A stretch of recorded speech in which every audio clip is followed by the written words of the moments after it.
Selamat pagi anak-anak. Bagaimana kabarnya hari ini? Hari ini Ibu absen dulu ya. Ada yang nggak masuk? Sebentar, kita cek dulu ya. Muhammad Wajek Naraga Pinulung. Ya, sepertinya hari ini masuk semua ya teman-teman. Kita akan belajar tentang interaksi sosial. Apakah masih ingat minggu kemarin kita belajar apa? Ada yang bisa menjelaskan? Ya, minggu kemarin kita belajar tentang negara-negara ASEAN. Dan minggu ini kita belajar tentang interaksinya. Jadi bagaimana interaksi pada negara-negara tersebut dan juga di negara kita sendiri atau di lingkungan sekitar kita sendiri. Kemarin pada saat kelas 7 kita sudah belajar tentang interaksi sosial, tapi hanya secara definisinya saja. Kali ini kita akan belajar lebih mendalam tentang apa itu interaksi sosial, mobilitas sosial, pluralitas, dan bahkan bisa menyebabkan konflik. Sekarang coba dibuka buku LKS-nya pada halaman 79. Di situ terdapat materi pengaruh interaksi sosial terhadap kehidupan sosial dan kebangsaan, ya. Buku catatannya juga disiapkan agar kita lebih fokus dalam pembelajaran kali ini. Yang pertama, Ibu akan menjelaskan tentang mobilitas sosial. Ada yang tahu apa itu mobilitas sosial? Nah, coba Muhammad Wajek Naraga Pinulung untuk dijelaskan apa itu mobilitas sosial. Ya, benar sekali. Jadi, mobilitas sosial itu adalah perpindahan kedudukan di dalam lingkup organisasi maupun di dalam lingkup masyarakat yang lebih luas. Perpindahan kedudukan ini dapat berupa jabatan, pekerjaan, terus ekonomi, status keluarga, dan lain-lainnya. Jadi mobilitas sosial ini dapat suatu pergerakan dari A menjadi B dan juga dapat berubah juga dari B menjadi A. Karena mobilitas sosial ini memiliki bentuk-bentuk yang vertikal dan juga horizontal. Ada yang tahu mobilitas vertikal itu seperti apa? Ayo, siapa yang berani angkat tangan? Mobilitas vertikal itu adalah mobilitas yang bergerak dari atas ke bawah maupun bawah ke atas. Jadi perpindahannya itu dari A ke B maupun dari B ke A. Ada yang bisa memberi contoh? Nah, mobilitas sosial itu seperti ini ya anak-anak. Contoh, ibu ini seorang guru. Karena ibu sudah lama bekerja di sini dan ibu juga sudah S2, jadi ibu dapat menjadi kepala sekolah di sekolah ini. Itu adalah contoh mobilitas sosial yang vertikal. Ada lagi yang vertikal ke bawah. Yang vertikal ke bawah itu contohnya seperti ini. Ibu bekerja di sebuah perusahaan. Karena ibu itu bermalas-malasan dan etos kerjanya rendah, maka oleh pimpinan perusahaan tersebut ibu diturunkan. Jadi memang mobilitas sosial itu ada yang vertikal dan juga ada juga yang horizontal.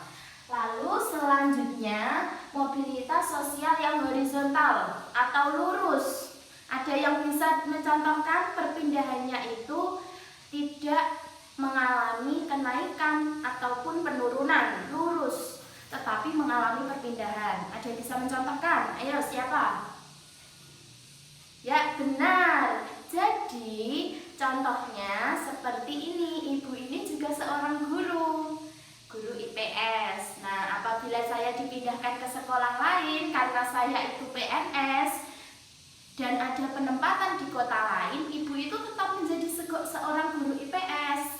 Itu merupakan contoh mobilitas yang berbentuk horizontal horizontal. Jadi tidak ada perubahan, lurus. Seperti itu ya anak-anak, bisa dipahami. Terjadinya mobilitas sosial juga dipengaruhi oleh faktor pendorong dan juga faktor penghambat. Yang pertama, Ibu akan menjelaskan tentang faktor pendorong adanya mobilitas sosial. Yang pertama, faktor struktural.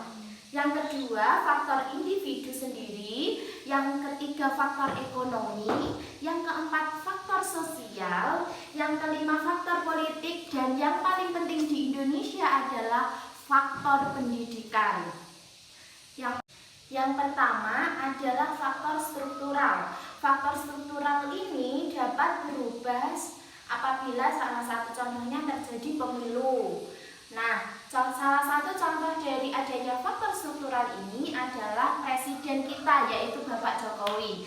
Bapak Jokowi ini merupakan struktur tertinggi dalam suatu struktural di negara Indonesia. Presiden merupakan struktural tertinggi dalam struktural di Indonesia. Jadi faktor struktural ini dapat berubah dari beberapa hal. Salah satunya adalah pemilu.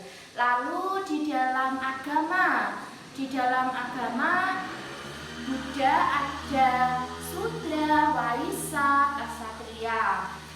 Nah, itu merupakan faktor struktural yang berada di agama.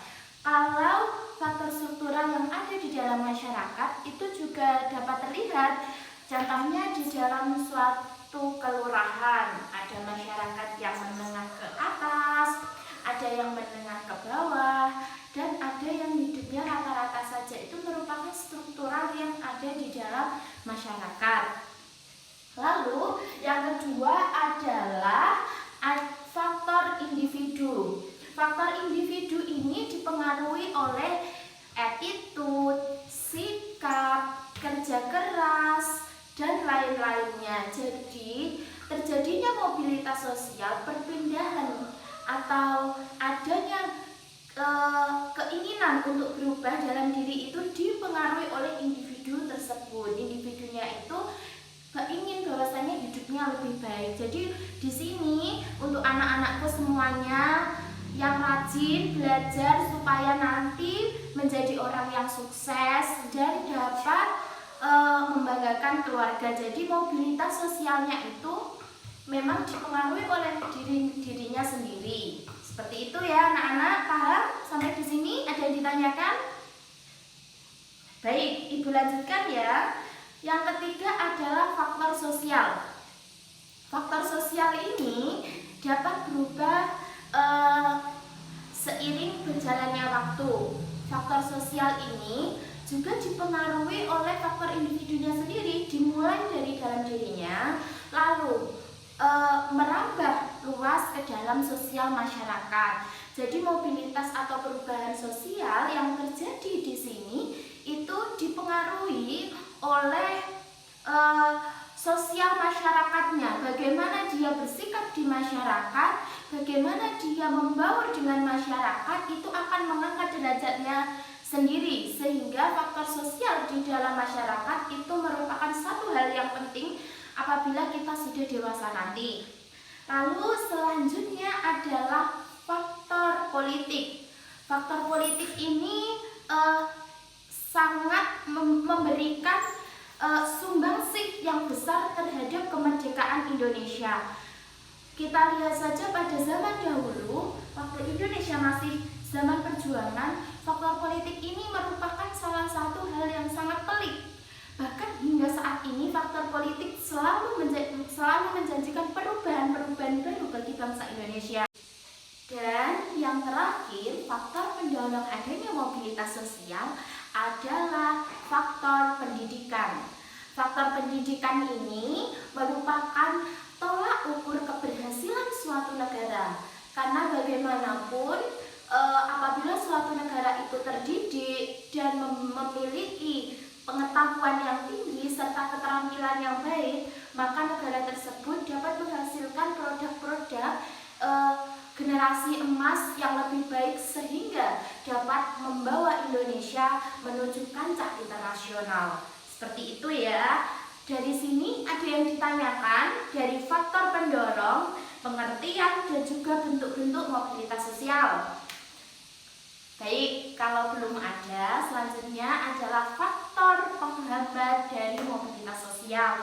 Faktor penghambat dari adanya mobilitas sosial adalah yang pertama, kemiskinan. Kemiskinan ini sangat luas. Apabila kemiskinan ini tidak segera ditangani dapat menyebabkan kriminalitas, lalu KDRT, dan lain-lainnya. Maka dari itu kemiskinan di Indonesia harus segera dihapuskan karena 12% masyarakat Indonesia saat ini masih mengalami kemiskinan, di mana mereka tidak memiliki pekerjaan, tidak memiliki rumah, bahkan mereka juga sangat sulit untuk mendapatkan makanan. Maka dari itu, dengan pendidikan yang baik, maka dapat mengentaskan kemiskinan di Indonesia. Lalu yang kedua adalah diskriminasi. Diskriminasi ini juga sangat pelik karena diskriminasi ini dipengaruhi oleh beberapa hal, seperti adanya ras, suku, dan budaya. Perbedaan-perbedaan ini dapat menyebabkan diskriminasi sosial karena seperti halnya masyarakat yang berkulit putih dan masyarakat yang berkulit hitam pasti terjadi perbedaan karena mereka sudah berbeda wilayah, berbeda budaya, sehingga kadang-kadang masyarakat yang berkulit putih ini enggan untuk berbaur dan berbicara dengan masyarakat yang berkulit hitam. Seperti itu ya, itu merupakan faktor pendorong dan faktor penghambat mobilitas sosial. Yang selanjutnya adalah saluran-saluran mobilitas sosial. Saluran ini merupakan wadah di mana seseorang dapat melakukan mobilitas sosial, dapat melakukan perpindahan, dan dapat melakukan interaksi sosial dengan orang lain. Ada beberapa saluran-saluran di dalam mobilitas sosial. Yang pertama adalah pendidikan. Faktor pendidikan ini merupakan saluran terbaik yang dimiliki oleh masyarakat saat ini, karena pendidikan dapat menentukan akan menjadi apa kita nanti, akan seperti apa kita nanti. Maka dari itu anak-anakku di sini harus benar-benar belajar dengan rajin agar suatu saat nanti dapat menjadi orang yang berguna. Seperti itu ya. Saluran pendidikan yang selanjutnya adalah politik. Faktor politik ini dapat terjadi seperti halnya pada saat pemilu dan lain-lainnya. Jadi yang dulunya hanya pekerja buruh di dalam pabrik, dia mencalonkan diri menjadi DPR, maka terjadi mobilitas sosial vertikal ke atas. Seperti itu. Selanjutnya adalah faktor ekonomi. Jadi biasanya masyarakat yang memiliki ekonomi dengan baik, dia pun akan memiliki suatu kehormatan di dalam lingkup masyarakat tersebut juga akan baik. Nah, yang terakhir adalah profesi. Apabila seseorang memiliki profesi yang baik, maka mobilitas sosialnya juga baik. Seperti itu ya anak-anak. Ada yang ingin ditanyakan sampai di sini? Lalu selanjutnya ada dampak dari adanya mobilitas sosial. Jadi dampak dari mobilitas sosial itu juga memiliki dampak. Ada dampak positif dan juga dampak negatif. Yang pertama dampak positif. Dampak positif dari adanya mobilitas sosial adalah mendorong seseorang untuk lebih maju. Jadi mobilitas sosial ini dapat dijadikan sebagai pemicu dirinya untuk menjadi lebih baik lagi melalui pendidikan, melalui etos kerja yang baik, sikapnya juga baik, sehingga mobilitas sosial ini dapat menjadi pendorong dalam dirinya agar menjadi lebih baik lagi.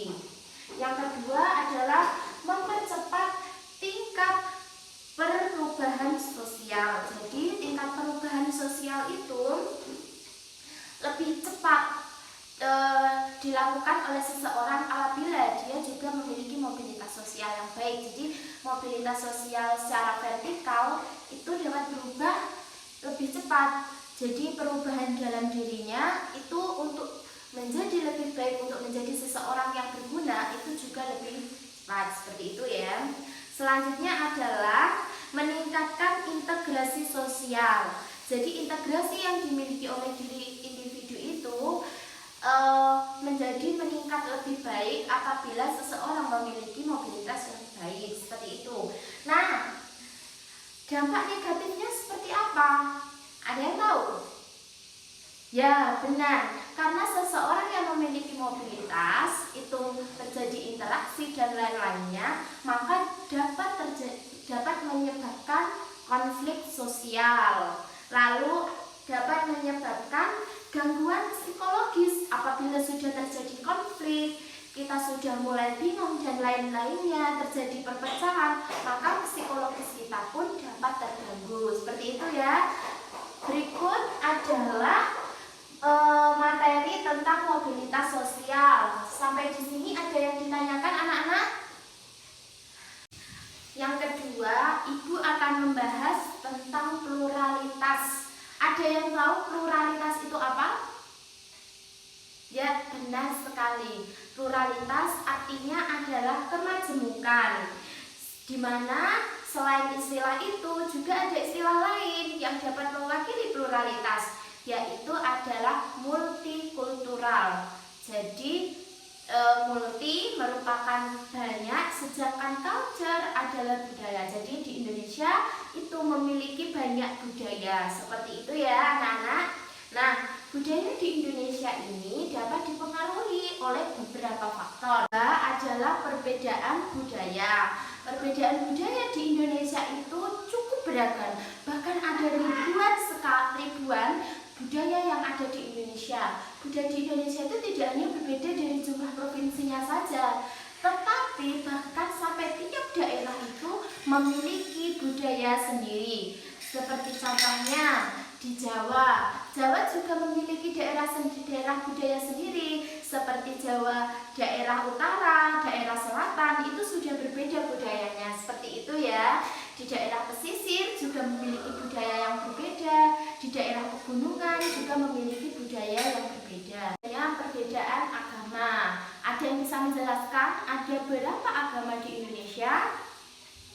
5, ya benar. Yang pertama adalah agama Islam, Kristen, Hindu, Buddha, dan Konghucu. Itu merupakan agama yang sah di Indonesia. Nah, dari kelima agama ini tentu juga sangat mempengaruhi adanya pluralitas karena perbedaan keyakinan, lalu cara beribadah dan lain-lainnya, sehingga keragaman di Indonesia itu juga semakin beragam. Yang ketiga adalah perbedaan suku dan bangsa. Ada yang bisa menyebutkan berapa suku di Indonesia? Banyak ya, banyak sekali. Suku di Indonesia itu sangat banyak. Bahkan di Jawa Timur yang lingkupnya sangat kecil saja itu memiliki beberapa suku. Ada seperti suku Osing, lalu ada suku Madura, dan lain-lainnya. Maka dari itu Indonesia itu memang sangat pluralitas dan sangat multikultural. Yang keempat adalah kualitas penduduk dan pergerakan nasional. Kualitas penduduk ini sangat berbeda. Masyarakat yang di pedalaman biasanya kualitas sumber daya manusianya itu cenderung rendah. Sedangkan masyarakat perkotaan kualitas sumber daya manusianya itu cenderung tinggi. Hal ini disebabkan karena sarana dan prasarana yang dekat dengan pemukiman, sehingga masyarakat sangat mudah untuk mengakses sarana prasarana tersebut, seperti halnya pendidikan, lalu tempat-tempat pelatihan, dan lain-lainnya. Lalu yang selanjutnya adalah perbedaan pekerjaan. Masyarakat perkotaan biasanya memiliki pekerjaan seperti di bidang industri, lalu pekerjaan yang ringan dan memiliki gaji yang cukup tinggi. Tetapi berbeda dengan masyarakat di wilayah pedalaman, mereka biasanya memiliki pekerjaan yang kasar dan juga dengan berpenghasilan rendah. Masyarakat yang di Di daerah pedalaman biasanya mereka memanfaatkan tanahnya sendiri untuk ditanami dan lalu mendapatkan hasil dari apa yang sudah ditanami tersebut.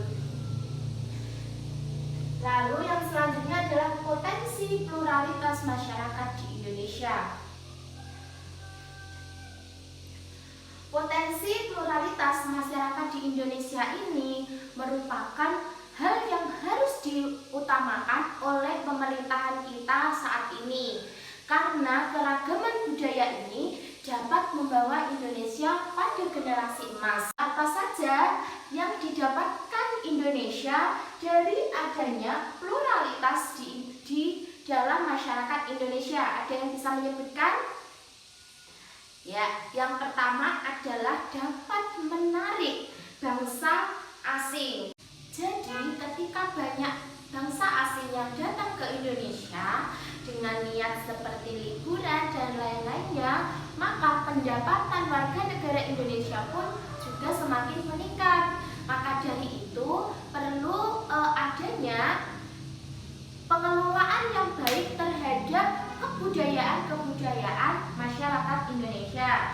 Yang kedua adalah saling melengkapi budaya di Indonesia. Jadi karena adanya pluralitas di Indonesia, masyarakat semakin melengkapi. Jadi di Indonesia itu memiliki semboyan, yaitu Bhinneka Tunggal Ika, berbeda-beda tetapi tetap satu jua. Jadi perbedaan-perbedaan budaya ini jangan sampai dijadikan konflik, tetapi harus dijadikan suatu kekuatan untuk menguatkan dan saling melengkapi kebudayaan-kebudayaan yang ada di Indonesia. Lalu yang ketiga adalah mendorong inovasi kebudayaan.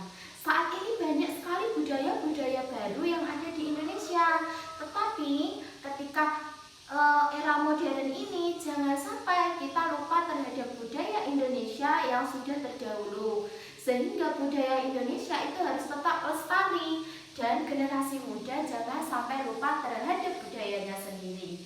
Sampai di sini ada yang ditanyakan terkait materi mobilitas sosial dan juga materi pluralitas.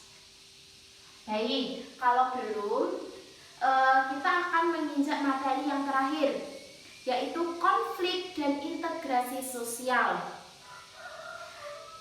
Nah, dari adanya mobilitas dan juga pluralitas di Indonesia, itu dapat menyebabkan konflik.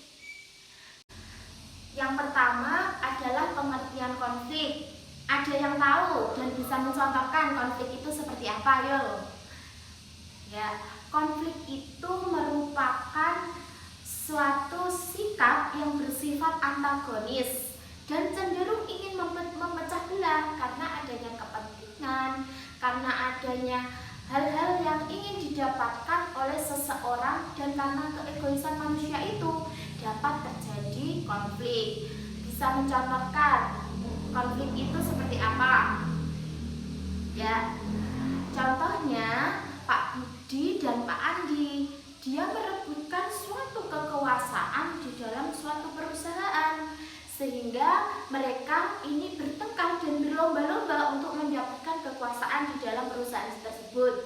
Jadi itu dapat disebut dengan konflik. Seperti itu ya anak-anak. Nah, faktor yang menyebabkan konflik ada karena perbedaan individu. Perbedaan individu itu merupakan sifat dan juga sikap yang diberikan oleh individu terhadap individu lain. Contohnya, dalam suatu kelas ini, Andi itu memiliki sifat seperti ini dan Budi memiliki sifat seperti ini, sehingga mereka terjadi peperangan. Mereka ingin menang sendiri. Jadi mereka itu cenderung berkonflik seperti itu ya. Lalu yang kedua adalah perbedaan latar belakang kebudayaan. Karena kebudayaan di Indonesia ini sangat luas, sangat rentan terjadinya konflik. Baik konflik antar individu, konflik antar suku, konflik antar ras, dan antar budaya. Juga adalah perbedaan kepentingan. Contoh, UMR di suatu daerah itu diturunkan oleh presiden. Nah, itu kan dapat merugikan buruh. Jadi buruh-buruh ini melakukan demo kepada presiden. Nah, ini si pendemo ini memiliki kepentingan bahwasanya UMR di daerah saya harus ditinggikan karena ini tidak sesuai dengan apa yang saya kerjakan. Sementara presiden dalam rangka menselaraskan dan menjaga kestabilan nilai rupiah di Indonesia, presiden mengambil kebijakan seperti ini. Maka dari itu, baik presiden maupun pendemo memiliki kepentingan sendiri yang cenderung akan menimbulkan konflik pada negara Indonesia. Yang terakhir adalah perubahan budaya yang sangat cepat.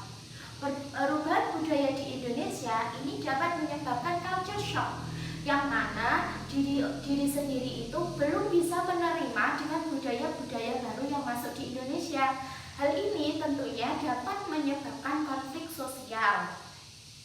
Seperti halnya pada saat ini banyak sekali undang-undang baru di Indonesia. Nah, masyarakat belum bisa menerima hal tersebut. Maka masyarakat juga melakukan beberapa kajian dan beberapa aksi untuk menolak adanya undang-undang baru di dalam Indonesia. Nah, itu adalah beberapa faktor yang menyebabkan konflik di Indonesia. Lalu akibat adanya konflik, ada yang tahu? Akibat adanya konflik, yang pertama adalah meningkatkan solidaritas antar anggota. Loh, kenapa kok konflik dapat menyebabkan solidaritas? Ayo, ada yang tahu di sini? Ya, konflik kenapa kok dapat menyebabkan solidaritas antar anggota? Ketika suatu hal itu dapat dijadikan konflik, maka solidaritas dari anggota itu semakin membaik. Contohnya, tadi sudah saya contohkan ketika UMR di suatu daerah itu mengalami penurunan. Maka dari itu solidaritas untuk mereka menolak adanya UMR ini semakin kuat. Para buruh ini memiliki ikatan batin yang kuat untuk menolak adanya kebijakan presiden untuk menurunkan UMR tersebut. Nah, dari sini sudah paham kan? Ya, yang kedua adalah retaknya hubungan antar individu atau kelompok. Dari adanya konflik itu dapat menyebabkan retaknya hubungan baik individu maupun kelompok. Individu dapat merasa merugi akibat adanya konflik ini. Bahkan kelompok juga dapat menyebabkan perpecahan antara kelompok A dan kelompok B yang saling berkonflik. Itu dapat menyebabkan perpecahan, bahkan juga dapat menyebabkan hilangnya nyawa oleh seseorang. Lalu yang ketiga adalah terjadi perubahan kepribadian. Ketika kita sudah mengalami konflik dengan seseorang, maka kepribadian A maupun B juga secara otomatis akan berubah. Merasa tidak enak hati, merasa ingin mendekati tapi kok saya ya malu gitu ya anak-anak ya. Paham ya sampai sini? Baik, yang selanjutnya adalah rusaknya harta dan benda yang dimiliki oleh seseorang. Bahkan ketika terjadi demo, itu dapat menyebabkan kebakaran pada suatu gedung presiden atau pada gedung DPR. Jadi gedung-gedung itu dirusak oleh para pendemo tersebut. Apabila pendemo itu sudah anarkis dan sudah tidak bisa dikendalikan, akhirnya mereka melakukan perusakan fasilitas-fasilitas yang dimiliki oleh negara Indonesia. Nah, sampai di sini ada yang ingin ditanyakan? Tidak ya. Lalu selanjutnya ibu akan menerangkan, bagaimana cara meredam konflik? Nah, cara meredam konflik itu ada beberapa cara. Yang pertama adalah menghindar. Kita menghindari untuk berkonflik dengan orang lain itu merupakan salah satu cara untuk menghindari konflik. Jadi di dalam diri kita sendiri itu memang kita harus bersikap baik terhadap orang lain sehingga tidak menyebabkan konflik pada diri sendiri dan pada diri orang lain. Seperti itu. Yang kedua adalah memaksakan kehendak. Jadi kita di dalam suatu forum itu ketika kita berkonflik dengan orang lain, kita memiliki argumen yang kuat agar orang lain itu mengikuti apa yang kita inginkan. Seperti itu ya. Lalu selanjutnya adalah menyesuaikan diri dengan orang lain. Nah, ketika memang argumen kita atau keinginan kita tidak bisa dipenuhi orang lain, kita yang harus merendah, kita yang harus mengurangi ego kita dan emosi kita untuk selaras dengan orang lain, agar orang lain tersebut juga tidak memiliki rasa marah terhadap kita, sehingga tidak memicu terjadinya konflik antar individu. Lalu selanjutnya adalah kolaborasi, agar sama-sama enak antara si A dan si B, yang mana pendapatnya sama-sama tidak diterima. Nah, di sini si A dan si B dapat berkolaborasi agar menjadi satu kesatuan yang utuh. Contohnya adalah budaya A saling melengkapi budaya B. Jadi budaya di Indonesia itu semakin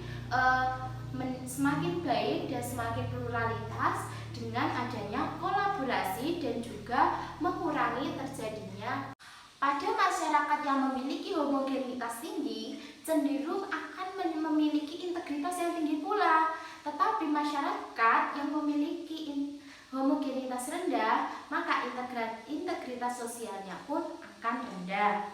Lalu yang selanjutnya adalah efektivitas dari komunikasi. Jadi jangan disepelekan ya anak-anak, bahwa berkomunikasi itu sangat penting. Belajar berkomunikasi dengan baik itu sangat penting. Apabila kita salah dalam berucap maupun berbuat, maka itu akan menyebabkan konflik. Tetapi apabila kita memiliki komunikasi yang baik, maka integritas di dalam suatu masyarakat pun akan membaik. Seperti itu ya. Jadi, bentuk dari interaksi sosial ini dapat terbentuk dari beberapa faktor, yaitu dari asimilasi dan juga akulturasi. Asimilasi merupakan percampuran dua budaya, yang mana percampuran tersebut dapat memperkuat keutuhan bangsa Indonesia. Lalu yang kedua adalah dari adanya akulturasi. Akulturasi ini percampuran dari kelompok masyarakat dan juga kebudayaan, sehingga menghasilkan satu unsur kebudayaan, yang mana hal ini juga dapat meningkatkan pluralitas kebudayaan di Indonesia. Lalu yang terakhir adalah faktor-faktor yang mendorong terjadinya integrasi sosial di Indonesia. Yang pertama adalah memiliki tingkat toleransi yang tinggi. Jadi di Indonesia ini dengan adanya berbagai macam budaya, bangsa dan suku tentunya harus memiliki toleransi yang tinggi pula, sehingga masyarakat tidak mudah berkonflik baik sesama individu maupun dengan kelompok. Lalu selanjutnya adalah kesempatan yang seimbang di bidang ekonomi, politik, sosial, dan budaya. Jadi masyarakat memiliki hak yang sama agar integrasi itu semakin kuat dan konflik di dalam masyarakat pun itu semakin melemah. Yang terakhir adalah adanya sikap positif dan terbuka terhadap kebudayaan baru yang masuk di Indonesia. Jadi dengan adanya sikap positif dan terbuka ini, sehingga kita dapat menyaring mana yang seharusnya menjadi budaya di Indonesia dan mana yang tidak baik diterapkan di Indonesia. Seperti itu ya anak-anak. Sampai di sini ada yang ditanyakan? Baiklah, sekarang Ibu akan meminta kalian untuk mencoba menyimpulkan apa hubungannya dari mobilitas sosial, pluralitas, dan juga konflik dan integrasi. Ada yang bisa menyimpulkan? Ya, coba Andre. Ya, benar. Jadi, mobilitas sosial itu mempengaruhi terbentuknya pluralitas di Indonesia. Dari adanya pluralitas dan mobilitas sosial ini dapat menyebabkan dua hal, yaitu konflik dan integrasi sosial. Jadi di sini anak-anakku harus benar-benar dapat menyaring komunikasi dengan baik dan juga memiliki rasa saling menghargai yang tinggi agar tidak terjadi konflik dan dapat terjadi integrasi sosial yang tinggi. Dari sini ada pertanyaan. Nah, agar pembelajaran kali ini tidak membosankan dan juga menarik, Ibu memiliki media pembelajaran yang sangat menarik untuk kalian dan dapat membuka pikiran kalian agar wawasan kita lebih luas lagi. Ibu akan membagi menjadi 5 kelompok. Ayo, saling berbaris ya. Ada yang di sebelah kanan, ada yang di tengah, dan di sini. Urut dari kelompok 1, 2, 3, 4, 5. Apabila sudah terbentuk ya, sudah terbentuk, oke. Selanjutnya, Ibu akan membagi kelima kelompok ini untuk dipilih satu ketua kelompok. Silakan untuk dipilih. Sudah?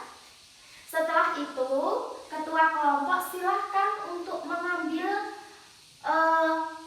dadu yang sudah Ibu siapkan di sini. Jadi di sini karena Ibu mendapatkan angka 4, Ibu akan menghitung 1, 2, 3, 4. Nah, kita ambil soal dari kantong Semar nomor 4. Berikut adalah soalnya. Apa yang dimaksud kecerdasan sosial? Jelaskan dan sebutkan contohnya.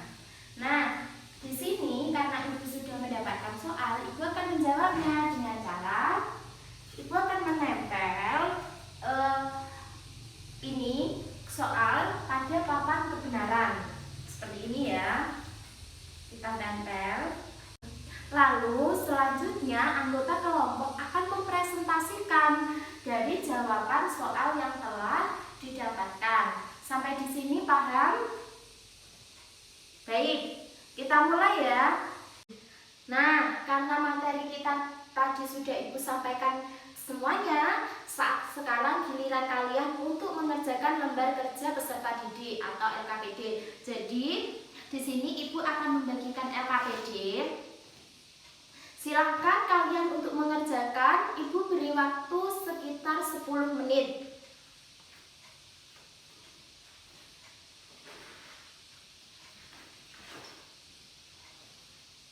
Silakan untuk anak-anak yang sudah selesai untuk mengerjakan LKPD, silakan untuk dikumpulkan ke depan.